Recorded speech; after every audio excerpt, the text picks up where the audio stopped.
All right, I hope you guys can hear me okay. I very rarely do lives, but I thought it'd be a really cool way to do the unboxing of the Brown Knives Cortex XL today.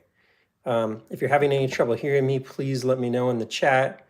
And heck, let's get it started. We have quite a few brown knives out here to compare it to, which I'm excited about. I think this is an important aspect of this unboxing. So I'm trying to find right now my Cortex prototype, and it is not at the tip of my fingers. So give me a second. If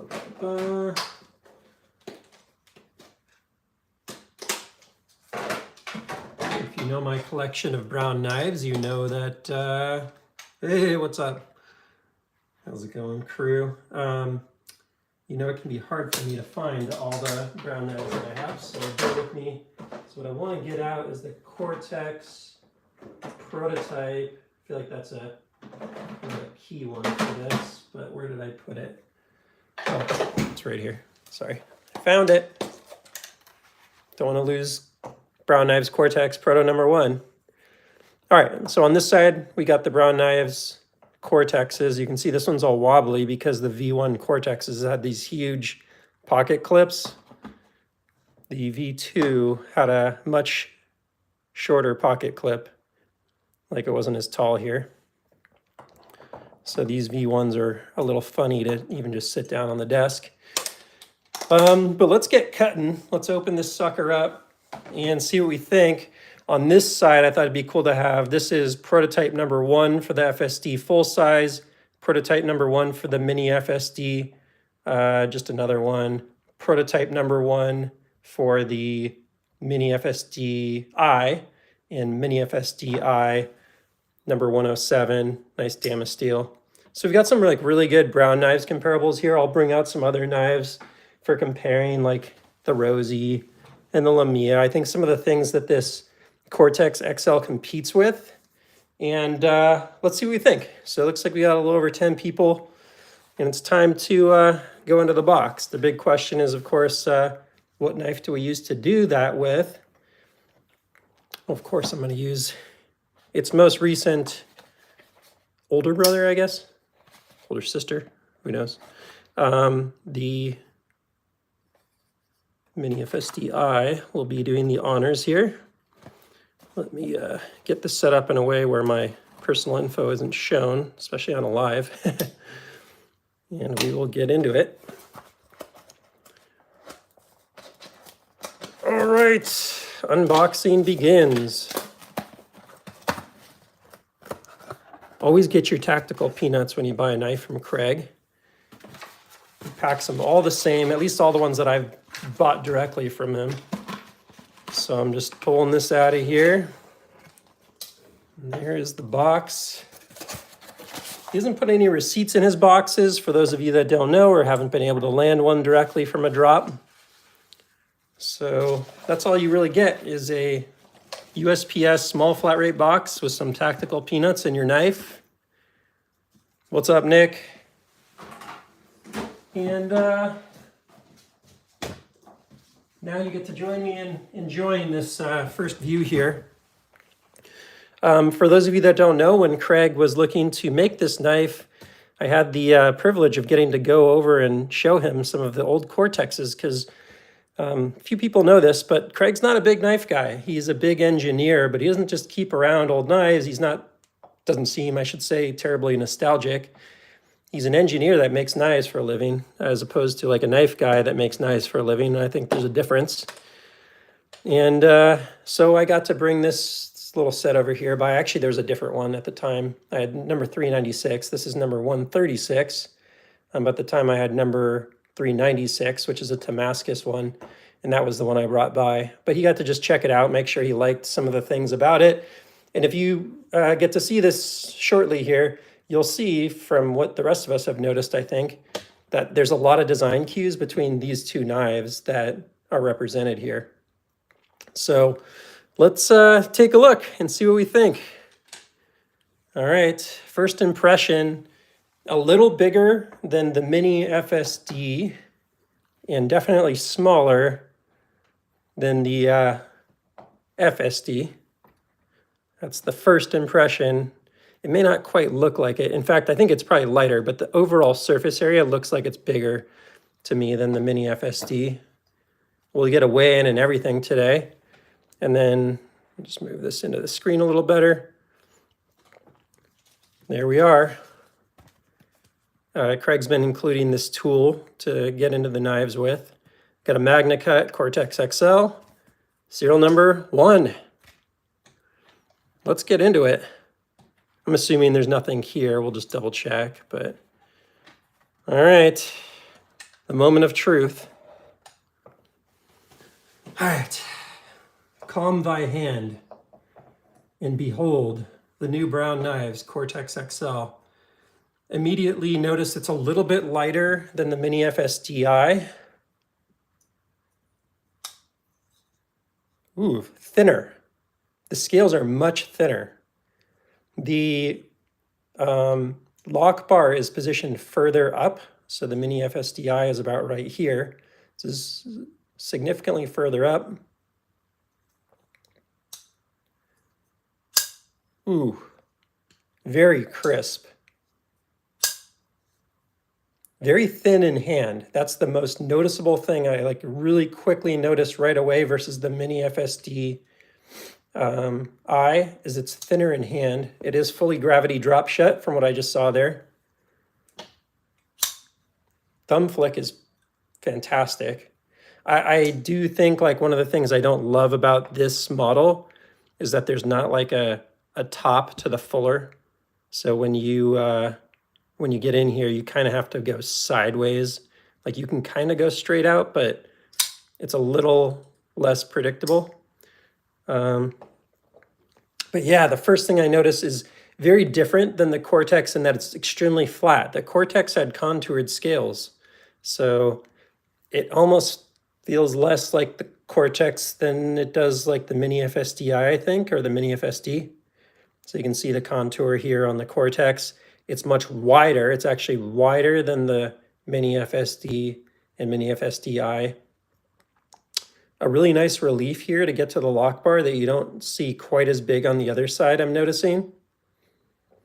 Like, look how much more of the blade you can see here than on that side. I mean, it's not crazy different, but definitely goes up higher because you have the lock bar here. So the relief is, you know, pretty different here in terms of the lock bar is basically here. So you have quite a bit more clearance there.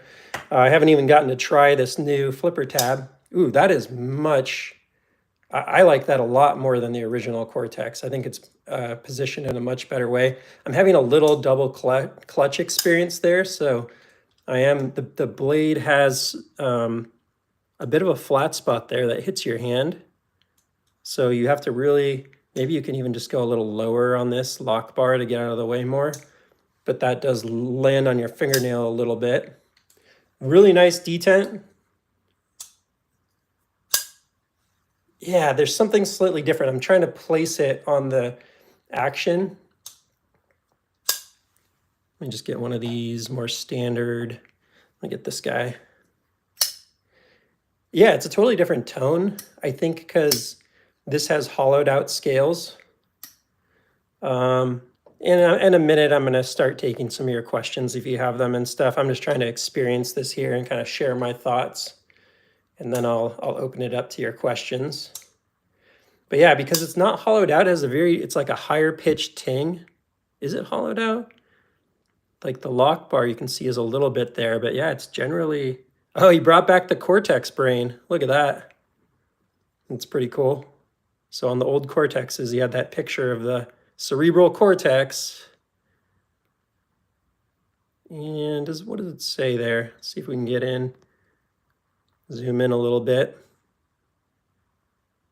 I'm gonna grab my flashlight. Where did I put it? I've got so much junk on here because of all these knife boxes.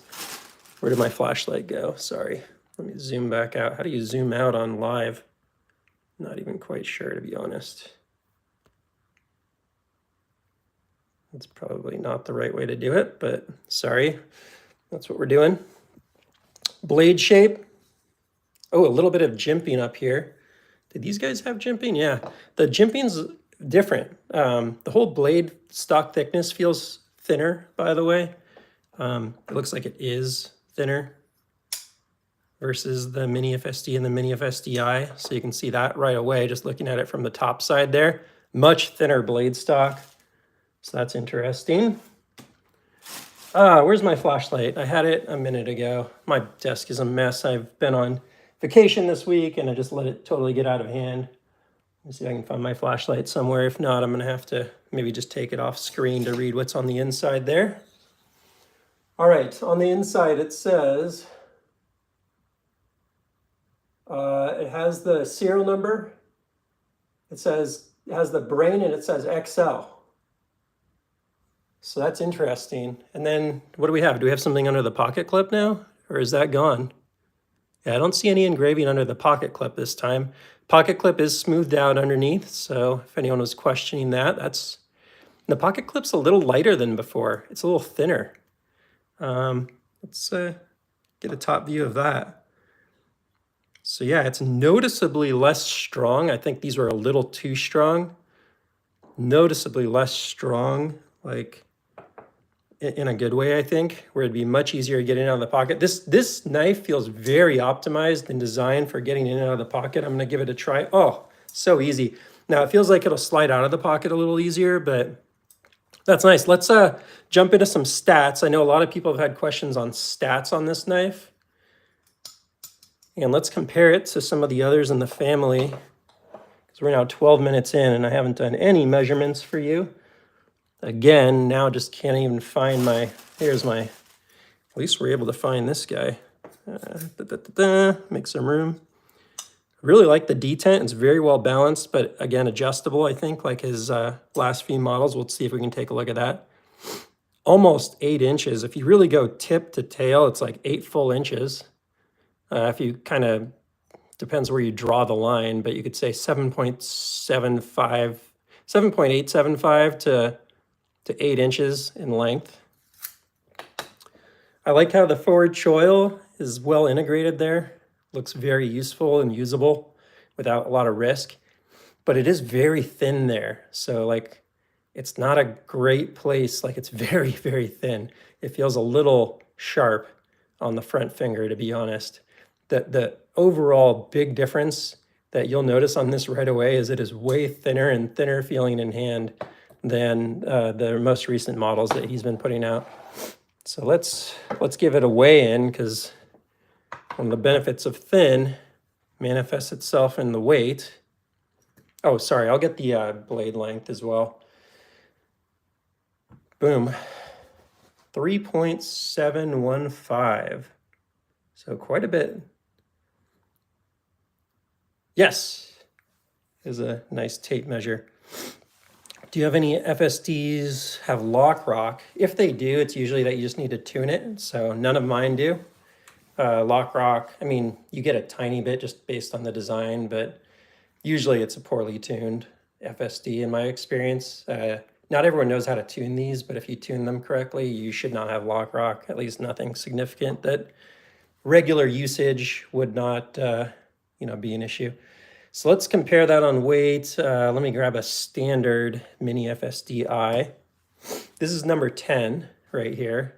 So 4.225, 4.225. So you're talking about ½ an ounce plus of weight reduction. Now I'm curious, I got that one's a CPM 154 on the Mini FSDI. So let me, I think I have one here in Magnica, and let's just see, this is a newer one, if there's any difference in weight. 4.115 there, 155, 4.155, 4.225, so you got about a tenth of an ounce difference of those two variants. This one is, what's my serial number on this guy? Sorry, terrible lighting in here. Oh my gosh, I can't even see it. I gotta find my flashlight somewhere on this desk. Where is that thing? Sorry, I've been unboxing crazy amount of stuff since I came back from my vacation with the family. Oh, finally found it. Thank goodness. You guys are going to be driven nuts by me if I didn't find that at some point here. So this is number 10. So number 10 is the one weighing 4.225, earlier variant. This one is number, what do we got there? 143 in Magna Cut. 4.155, so that's a little lighter.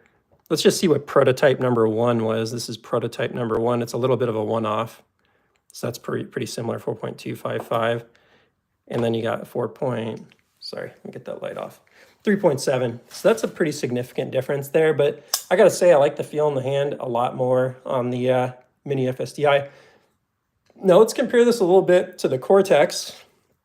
I have a pretty rare frame lock here. Not a lot of people have these. So this is a frame lock version 2.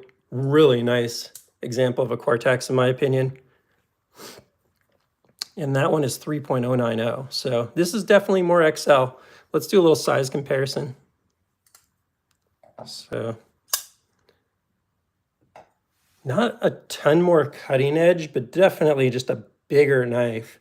And I like deploying it a lot more. If you know these old Cortexes, they're pretty sharp in the finger, the thumb hole, the finger hole, whatever you want to call it.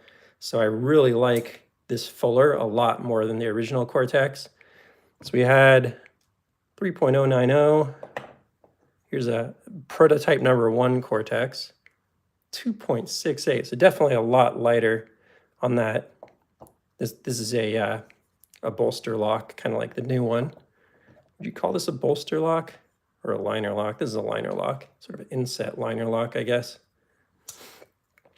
Oh, I wanted to get you the blade length. Sorry about that, because I know a lot of people have been asking. I know it's been posted in like the Brown Knives group on Facebook, but a lot of you probably aren't in there.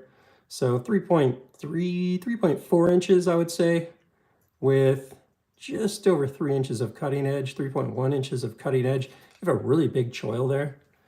And it's a nasty hollow grind on this thing. A lot of people don't know this, but because they think just because he does CNC, he doesn't. Craig actually hand grinds his knives. So, you know, that's probably the most custom part, a lot of CNC on these, but he does his own hollow grind by hand is my understanding. He can definitely correct if I got something wrong there, but I believe that's what he told me when I saw him. Let's see if we can front flip this thing, and then I'm gonna grab some time to get into some of your comments. I saw a couple float up there, but oof, I do not want to front flip this thing over all these other knives. So let me move some of them out of the way here, because the front flip feels a little counterintuitive to me. Not counterintuitive, but like it doesn't feel super obvious here. Not bad. I'm not the best. I don't have very like dexterous hands, so yeah, it's not bad though. It's really a matter of like, how do you hold it in your hand while you do it? But the actual front flip itself feels great, but it's like, how do oh, I see. So instead of going way out on the tab, if you go like right here, it feels pretty natural. Very easy to front flip. You can roll it out, which is super important to me, is that you have good detent for something like a reverse flick, but you can also roll it out. Let's see if I can fail it. It's very hard to fail. Yeah, I can't fail it, at least not on that one. I bet I could fail it on the thumb flick. Let me see if I can fail it on the thumb flick. Yeah, there we go. I think I actually got caught over here when I did that, because it kind of comes around and it caught me there. So let me see if I can properly fail it. There we go. You have to really work hard. Like you have to focus to fail it. So very good on the detent. I like it a lot. And now I'm going to jump in and try and answer some of your comments. All right, so let me go back to the top. What's up, everyone? Looking forward to seeing this. Beautiful piece. Damn, you got one. I tried, but no luck today. There was a drop today, if you're not familiar. And I actually know a couple of guys that got them. So congrats, thanks. Yeah, appreciate that on the collection comment. Don't forget to hit the like button. That tape measure looks perfect for my boss. I'll sell it to him, I guess. There was the question from Transparent Knives. Do any of your mini FSDs have lock rock? I'm kind of curious on that question. I assume you mean front to back versus side to side, because I think side to side is pretty solid on these, but they sometimes have a little front to back. And if you can either just send it back to Craig, but if you adjust the detent properly, it should fix it. And it can absolutely come out of box. You know, he does pretty high volume, something like 500 knives a year. But if you adjust it correctly or send it to him and ask him to, it should come back perfect. And I've sent him knives that I bought used, so it sounds like you bought it new.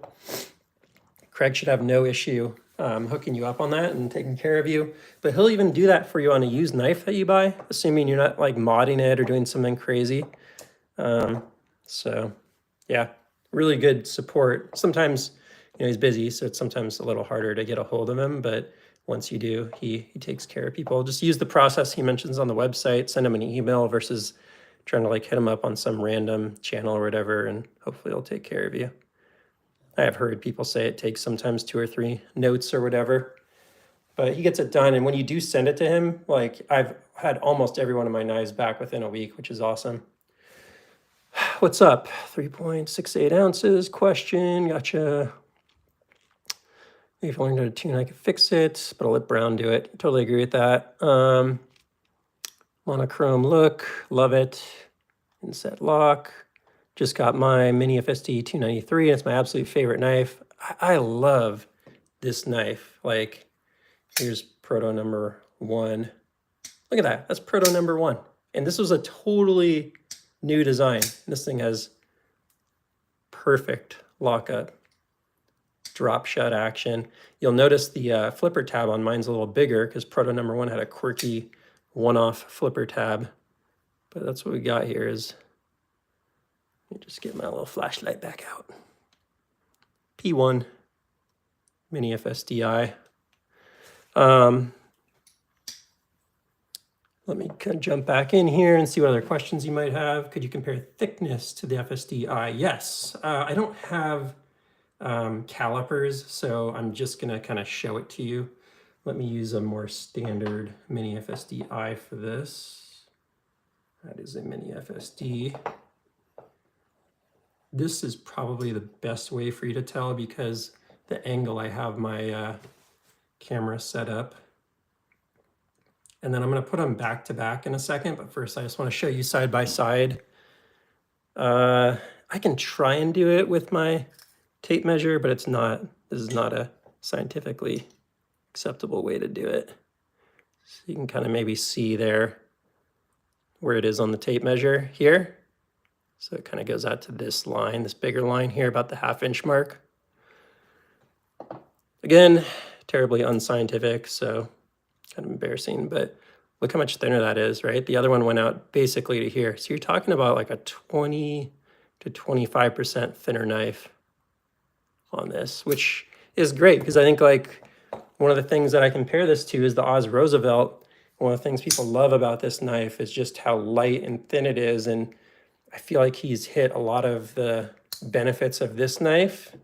That's a good comparison. So let's start getting some comparisons out here. The Lamia, it's almost like these two had a baby and made that, or these two had a baby and made that. So there's a little comparison on size for you. I'll line them up at the pivots. And hopefully that's kind of telling for you. So actually longer than the Lamia, shorter obviously, or longer obviously than the Rosie. One of the things I love about the Rosie that I tried to subtly drop to Craig was this choil, where you get the scales plus the blade gives you those 3 layers that makes that first front finger, which is arguably the most important, you know, purchase point, so comfortable. And I think he doesn't like the idea of this right here looking that way. He didn't tell me exactly why he didn't like that idea, but he kind of hinted towards not liking it. So you almost get that a little bit here, but it's a little thin up here. So it'd be kind of nice if this whole thing was somehow shifted in so that and then this was kind of curved for me, you know, like choking up a little more. Now on this knife, you don't need a choke up point. Like this feels very solid here and here. So I don't really feel like the need to use the finger choil as much here, but I don't like the finger choil as much as like the Oz Roosevelt. So food for thought there. Okay, man, the action's very, very nice though. I really like the action. I think it's probably the highlight of the knife is it's a little different than the Mini FSDI, and it's just a different sound, different tactile feel. What do we think about the milling? The milling's interesting on this, so I wanted to bring this one out for this one. Pretty different though. Like this one I feel like emphasizes the horizontal lines more, and this one emphasizes the vertical lines more on this horizon style milling. Like that is fully, I guess on this one it's kind of both ways, but on this one, these lines are like not interrupted. So it's a little more of the sort of the Japanese style horizon look from like Japanese style art. Maybe that's totally inaccurate. I've been known to be wrong about that kind of stupid stuff. Yeah. God, that was a fun model. I think there's a lot of people that would love to see these button locks come back. So let's compare it also to the full size. I haven't gotten to spend much time with it next to the full size FSD. I think this is an interesting knife that I feel like kind of just, people don't really talk about it as much anymore, but man, I freaking love the size of this full size. So the XL is quite a bit smaller. Get them pivot to pivot again. It is significantly smaller here. Weighs a lot less. I think that's like a 5.5 ounce knife. We can double check if interested, but yeah, that button lock, I think, you know, maybe is somewhat polarizing, whereas the inset locks are pretty, I think they're a nice attempt at something that more companies do, whether it's a liner lock or a frame lock or whatever. I think the inset lock is probably a little more mainstream. But that button lock being on the other side, you know, when people have talked a lot about deploying it by mistake and stuff, it's an interesting moment in Brown Knives history. It'll be interesting to see if he ever brings this back and maybe in a slightly different way where it's more flush to the scale or something, and maybe on the other side even. But God, I love this model. This one, by the way, is prototype number 1 of the I'm sorry, that's wrong, incorrect. This is the first prototype of pattern 1, but it's actually prototype number 3, so I apologize. Prototype number 1 is a milling pattern number 2. But most of the first knives after the prototypes were in milling pattern 1. I think he realized that this pattern should be pattern number 1, even though the first few were done in pattern 2. I don't know exactly what happened there. I've never talked to him about it, but this is prototype number 3, which is the first in that. And this for me is the all-arounder. Like, I like this one. I like this one. But the best of both of these two for me is this one. So I love this milling pattern. I would not mind seeing this one come back because I think it has the best of both of these. And it's the one that has just consistently been appealing to me to look at. Whereas these two, I kind of go back and forth on which one I like more. This one's a little more subtle. I kind of have less highs and lows with it. This one's definitely louder than the other two. And I have bigger highs and lows with it, where I like it more or I dislike it more versus this guy. This guy, I'm just like, I always like it. Just never not liked this pattern personally. It'll be interesting to see if we see some of the patterns from the Mini FSDI come back on this. So like a lot of people really like this pattern 4. Pattern 5 I think is very similar, but with a cross across it. I personally like pattern 4 a little more. Like this is already blingy enough for me. I think pattern 5 was just a little too loud for me. So all of my Mini FSDIs other than prototype number 1 here are in pattern 4. You can see this guy's pattern 4, and my Magna Cut. I don't even know which one this is. Pattern 4. So I have 3 in pattern 4, which speaks to the market, by the way. You didn't used to be able to get that many knives from Craig, but like we all know the market's been a little funky and I've been able to collect quite a few of them.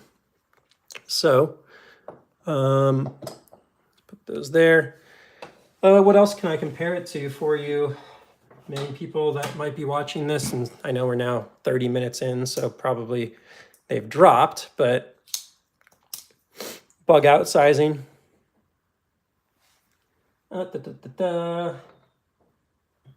Maybe we got some rare people that own a McGinnis spoke. That's spoke prototype number 8. Very similar in size. Oh, maybe we got some VC Edge interface fans there. So a little smaller in total size than the VC Edge interface. A little taller, I guess, but not as long. And there's probably a lot more people out there that own something like this, a CGRB Pyrite, or a Spyderco Paramilitary 3 or PM3 or whatever you want to call it. Para 3.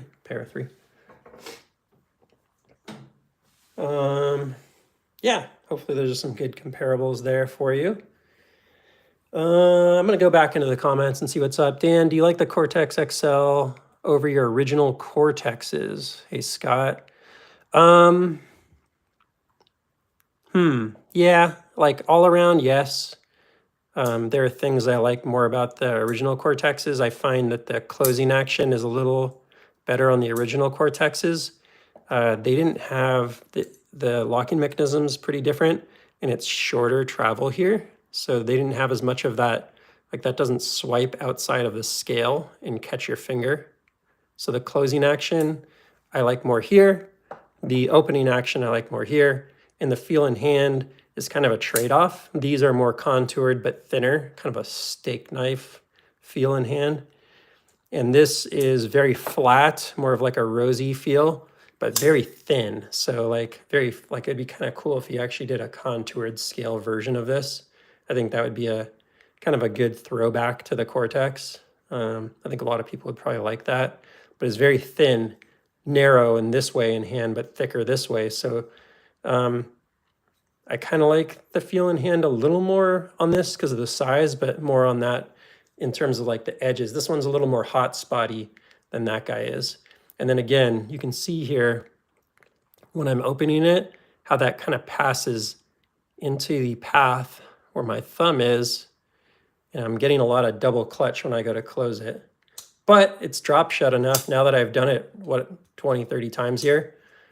And I'm starting to get used to trying to go a little lower here. That as long as I don't go way up there, go here. Or even if it does hit towards the top, look at that. It's now actually drop shut enough that it's not double clutching. It's going all the way. So it's starting to wear in already, which is, you can jiggle it shut. As you can see, my favorite deployment methods, more often than not, the reverse flick. I was cutting something open for my son today on a package, and I don't normally pay attention. I was like, wait, what did I just do? I reverse flicked it. It was a Demco 8020.5 that I was using. And it's interesting. Yeah, I normally will reverse flick. I actually really like the rollout. I've talked about that a lot on the channel. And this rolls out brilliantly. So yeah, hopefully that kind of answered your question, Scott. I think as an all-around, I'd probably give this the nod a little bit, but there's some things I like more about the original Cortex. Haven't even gotten this one out, by the way. What a beauty. Craig just has done some amazing knives throughout his tenure. So this one's a bolster lock, like marbled carbon fiber. I think it's fat carbon or something. I think that's a Zerk pocket clip and a Zerk backspacer. Highly milled version 1, number 136. Drop shot, of course. If you saw the channel when I got this, I went through it, cleaned it up, came out super nice. And actually one of the things to note, which is interesting on this because I feel like it's right in between, is the flipper tab on prototype number 1 was quite a bit taller than the one he went into production on, which has its benefits for like the reverse flick. It's a little easier to get to it than this one. This one I've always found to be a little tough to reverse flick, but this one's more out of the way, looks a little better, and is actually really nice for the regular flipper tab. I don't normally do lives, Luke. I very rarely have time or mental capacity to do a live. But I was like, you know what? I've never done an unboxing on the live, and like I just dropped the link into the Brown Knives Facebook group and dropped it on my Instagram and popped it into a couple Facebook chats and jumped on here. So I'll also post up the recording of this as the unboxing, but it's going to be 5 times longer than the regular unboxing. But it gives me the opportunity to really compare it to a lot of knives and answer some of your questions. So let's see what else you guys got here. Yep, so Brian, I'm going on this back and forth with Brian of Transparent Knives. I did email him, he told me to send it in. So I did, that's great. Yeah, and yeah, his turnaround is super fast. It's actually remarkable for me in a one-man shop. I don't quite know how he does it, but he does. Could you compare thickness to the FSDI? I did that for you guys. That's very impressive here. He does the full hollow grind by hand, I agree. What's the weight difference between the mini FSDI and the Cortex XL? I don't know when that question came in, but we did measure it. It's about 4.2 ounces for the mini FSDI versus about 3.7. So you're about a ½ ounce lighter on the Cortex XL. My mini FSD is the best. All right, Chef Rock YC. I love that milling style. Chef Rocky. Is that what it is? Chef Rocky C? I guess I'm confused. I thought he did not let people get more than 1 or 2. Now I know why it took me so long to get my own. You always get one of those comments, don't you? So let me make sure something's super clear here. I've never gotten, well, early on in his drops, he won't let you buy more than 1. I've only bought a few knives more than 1, but this one is my only one. And then on these mini FSDIs, I got almost all of them on the secondary. This one I got on the drop, and this one I got on the drop, and all the others I bought on the secondary. That's prototype number 1, and this is one that I won at Makers Syndicate. So let's make something really clear. Craig is probably one of the most fair people when it comes to A, stopping scalpers, good for Craig. Oh yeah, screw scalpers. And B, trying to make sure that you don't have people like buying a ton of his inventory up. But if he reaches a point where things aren't just selling out, then he absolutely lets you buy more than 1 knife. Why wouldn't he, right? It's good for business. But if you look at my collection here, secondary, secondary, secondary, secondary. These are unrelated, I guess, but let's get these out of here. Secondary, secondary, direct, direct, direct, secondary, secondary, secondary. So most of my knives have come from Craig. I've found most of them on the secondary market. And if you go look through my content or listen to my posts on Instagram, I talk a lot about how to try and get knives on the secondary without overpaying. I'll show you another one here. Secondary. One of you probably sold that to me.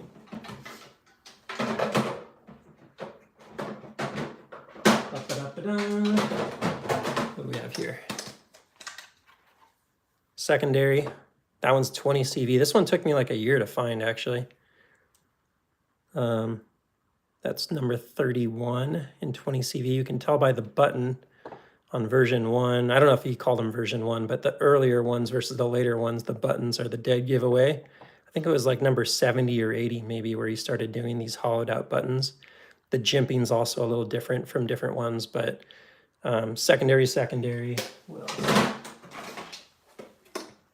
I'm not going to take this one all the way out of the box because of how the box works, but secondary, that's a servo. Servo is pretty similar. This actually reminds me a lot of the servo. Maybe I will take it out of the box. Let's compare it to the servo because I actually want to say that of all his knives, aside from the flipper tab being very different, this is probably the one that's the most similar. So if you have a servo, very similar in size and in width. The servo is very narrow feeling as well. I got to stay off the lock bar. The servos were pretty sensitive to lock bar pressure. And look at that drop sheddiness. This is servo number 168. That's actually really similar. Obviously, if you're flipper tabs, you don't have the fuller. There are a lot of differences, but there's a lot of similarities there, actually. Forgot about that. It's a good comparison.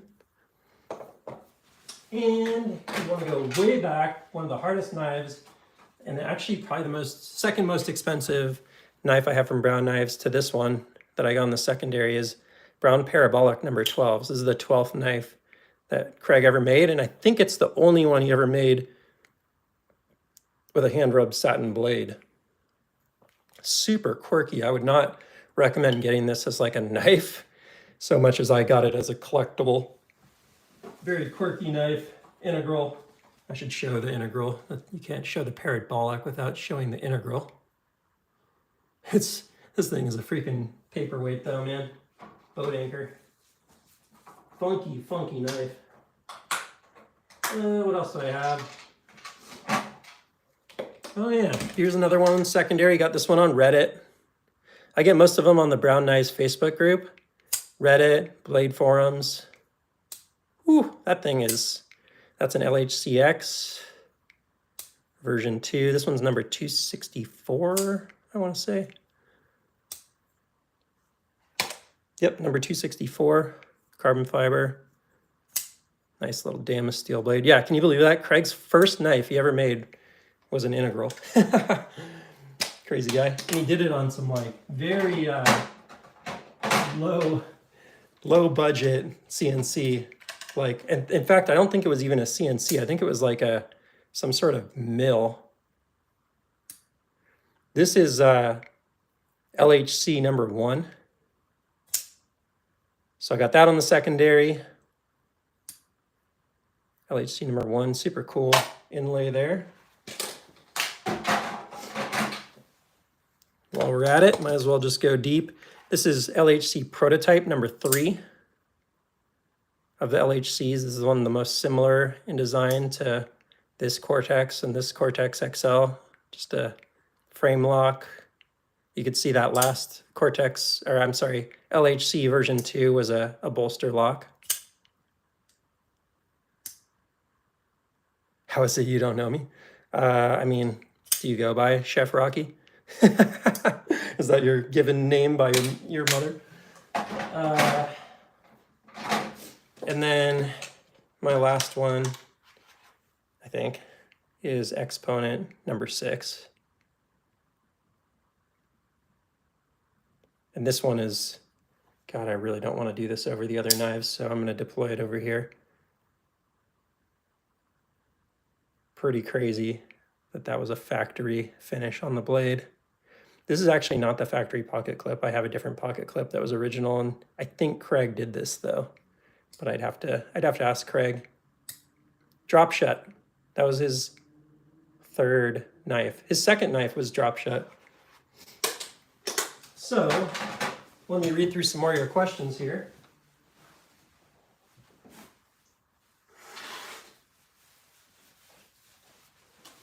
Also, just blowing my nose real quick there because we've been getting sick in the family. My son is in preschool, and it's basically like every 2 weeks we get sick. Have you seen his Demco collection? Yes, he's crazy. He's pocket priorities guy. Yeah, I did do a full collection video at one point. It was actually, I think it was like 60 or 70 out of my knives. At the time, I had way too many knives, so it was only maybe the top half of my collection. I just didn't have room on the table to do more, which I don't recommend. Like, I have honestly been doing everything I can to reduce the total number of knives and dollars I have into knives. This is something that's actually important for me to talk about because I think my collection creates bad habits, honestly, for other people. And I learned this bad habit from some of you and from others that do this. But look, it can be fun at a point in time, but I've shed a third of my collection. Now, in that same time, I bought and sold a bunch of knives, but like my total number is down by 30%, 40% from where it was. Obviously, still have a lot around. For those of you that don't know, I live in Bellingham, Washington, about 20 minutes from where Craig lives, so I'm kind of a big fan. Yeah, just kind of cool to buy knives from someone that's so local, and you can like be like, hey, friend, when you're out grabbing a beer on a mountain bike ride, you can be like, hey, look, this was made up the street in Blaine, Washington. It's fun. And it's obviously he's such a good maker. I think he's one of the best in the world. So it's a nice combo. Where do you keep all your knives? Yeah, tool chests. I get the, what brand is this? Is it Craftsman? Yeah, the Craftsman 3-drawer, is it? Yeah, 3-drawer plus the top. I guess it's a 4-drawer. And they just fit knives pretty damn well. It's not perfect, but I have like 2 toolboxes plus a few desk drawers full of knives. Plus, you know, if you're a knife person, you know where the rest of them are, right? You got one in the car in the glove compartment because you need a knife in the car. And then you got a knife like hidden under your pillow. I'm kidding about that last one. Yeah, in a safe. I got some knives in a safe for sure. I've got some knives just, I'll actually show you. Let me show you real quick. This is funny. This is more of the top end of my collection where I'm really careful. Everything lives in a box. Let me show you some of my knives from like 15 years ago when I used to buy knives from Big Five. Actually, this also has some fixed blades in it, so this isn't fair because some of these are nice knives from Boatwright Blade Works. But I also just have like a box of knives. You can see like some of these cheapo ones over here though. These Boatwright ones are actually nice knives. Anyways.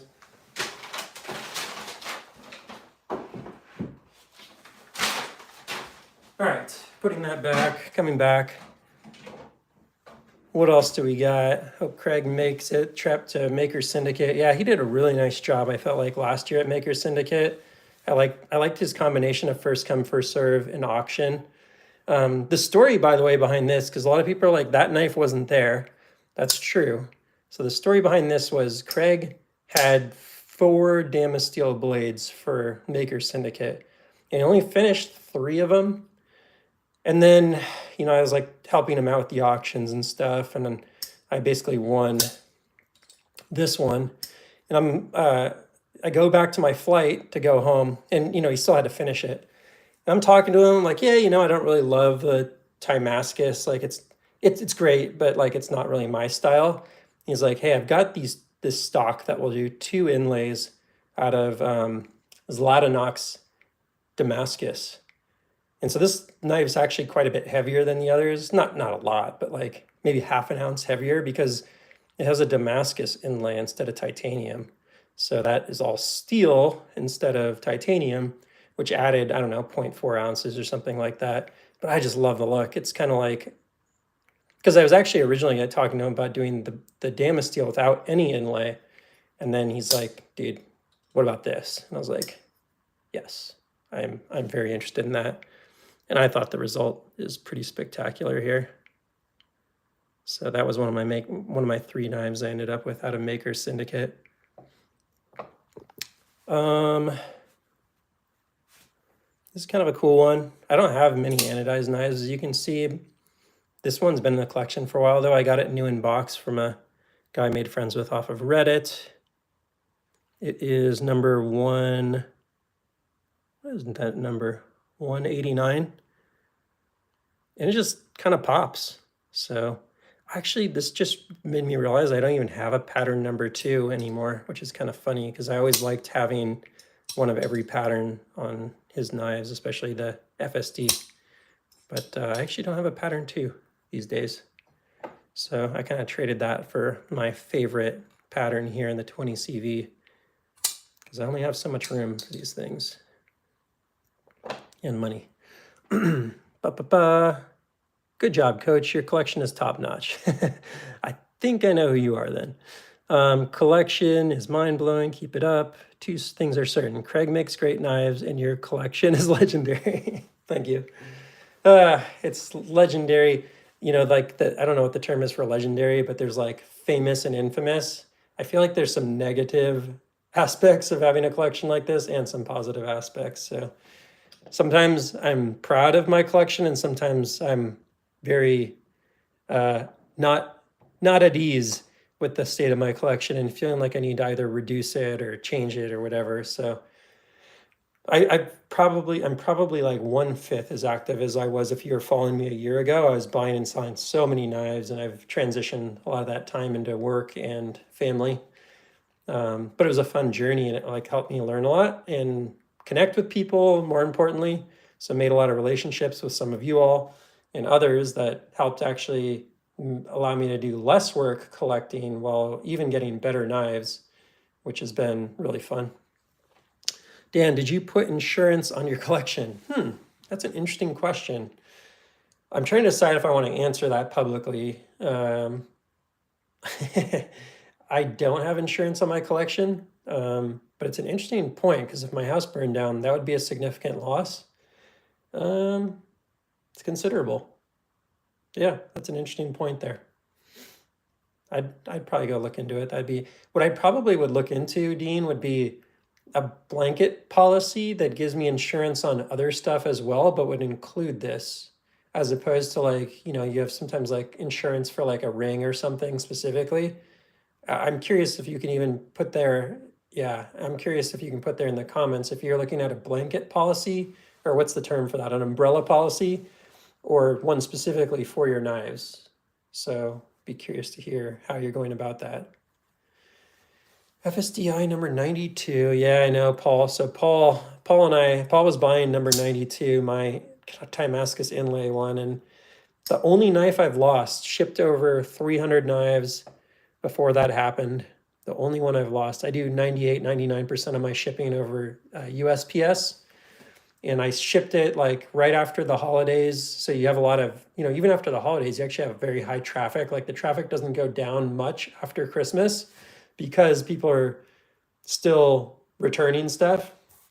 Plus there was that freeze, and apparently some shipping containers got redirected. It ended up in this place in Missouri known as the Black Hole, where a lot of stuff gets lost, and 19 packages in my shipping container went lost.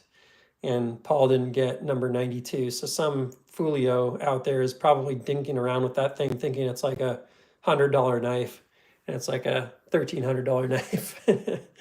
But I did put insurance on half of that one. I've kind of learned since then to insure my knives entirely, but I use Pirate Ship, and it's only 80 cents per $100 insured. So what did I pay? I paid $5 instead of $10 or whatever. I don't know, $7 instead of $14 on insurance, and didn't get the full amount back. So I got 600 so far out of the 1250 or whatever that Paul had paid. So sorry if I'm airing our dirty laundry too much there, Paul, but kind of a bummer for the two of us.